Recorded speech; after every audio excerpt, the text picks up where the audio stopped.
এই অঞ্চলের জনগণের কাছে শুধু দুটো জিনিস বলতে এসেছি। আপনাদের আশীর্বাদে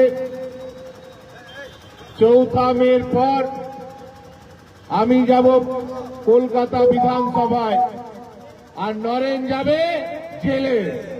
নরেনকে যতক্ষণ জেল না পাঠাচ্ছি আমার শান্তি নেই।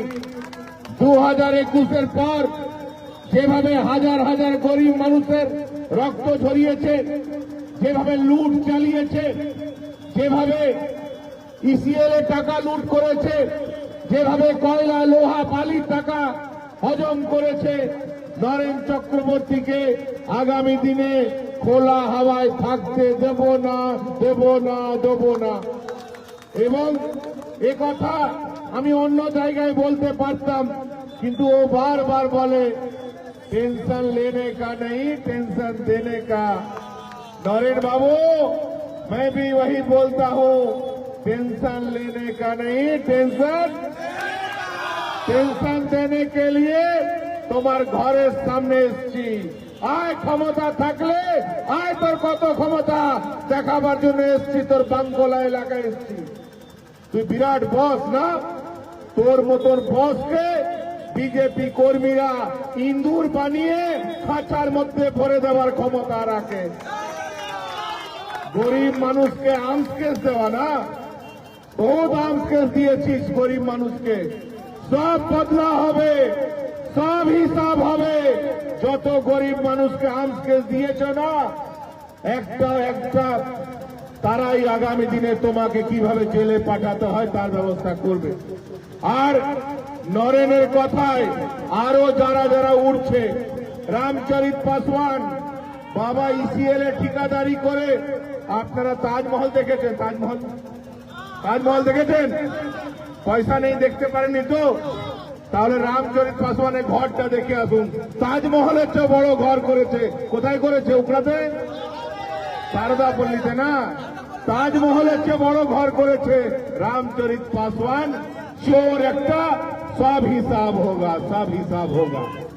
রামচরিত পাসওয়ান বলে দিচ্ছি, রামচরিত পাসওয়ান জেলে যাবে, বচ্চন তুরি জেলে যাবে, বীর বাহাদুর সিং জেলে যাবে, যমুনা ধীবর জেলে যাবে, নিতাই মন্ডল জেলে যাবে, গৌতম ঘোষ জেলে যাবে। পৃথিবীর কোন শক্তি এদেরকে বাঁচাতে পারবে না। একা নরেনকে জেলে পাঠালে ওর মন খারাপ হবে। জেলে কথা বলা 2-4টা লোক চাইতো, তাই আমি 5-6 জনকে ঠিক করে দিয়েছি, তারাও যাবে নরেনের সঙ্গে জেলে। কারা কারা যাবে? 1 নম্বর কে? বীর বাহাদুর। 2 নম্বর নিতাই। 3 নম্বর রামচরিত পাসওয়ান। 4 নম্বর বচ্চন তুরি। 5 নম্বর যমুনা ধীবর। 6 নম্বর गौतम घोष। अच्छा, तुम संतोष पासवान बोल रहे, तेरा गुस्सा उसके ऊपर ज्यादा है ना? अरे संतोष पासवान के लिए तो तुम लोग ही काफी है। काफी है कि नहीं? काफी है कि नहीं? गुंडागर्दी पांडेसर से खत्म करें। कोई गुंडागर्दी नहीं चलेगा पांडेसर में। कानून का राज होगा। और पांडेसर की जनता से हाथ जोड़ के निवेदन करने के लिए आया हूं कि यदि चाहते हैं कि कानून का राज हो तो नरेन के और उसके पूरे टीम को विदाई दीजिए लोकतांत्रिक व्यवस्था से। আমি কথা দিচ্ছি 5 তারিখের পর আপনি যখন কোনো অসুবিধায় পড়ে থানায় যাবেন, থানার ওসি কিন্তু বলবে না যে আপনি কোন নেতার চিঠি নিয়ে আসুন বা ফোন করিয়ে দেন। আপনি যখন পঞ্চায়েতে যাবেন, কেউ বলবে না যে কোন নেতার ফোন করাতে হবে, কোন নেতার কাছ থেকে চিঠি আনতে হবে। আইনে শাসন প্রতিষ্ঠিত হবে। পাণ্ডবেশ্বর, সারা বাংলায় পাণ্ডবেশ্বর বদনাম হয়ে গেছে এই 5-6টা লোকের জন্য। যে পাণ্ডবেশ্বরকে মানুষ পঞ্চ পাণ্ডবের কারণে চিনত, সেই পাণ্ডবেশ্বরকে এখন কয়লা চোর, লোহা চোর, বালি চোরদের কারণে মানুষ চিনছে। এটা আমাদের কাছে লজ্জা। আগামী দিনে পাণ্ডবেশ্বরের হারানো গৌরব আবার আমরা ফিরিয়ে আনবো।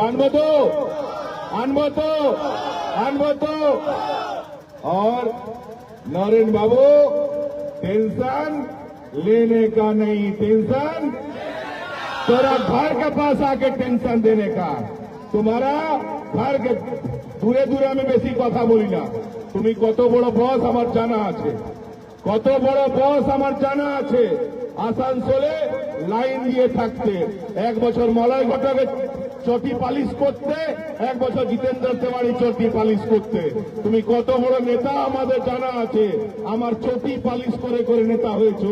আগামী দিনে আবার তোমাকে ওই কাজে ফিরিয়ে দেব। ভারত মাতা কি, ভারত মাতা কি।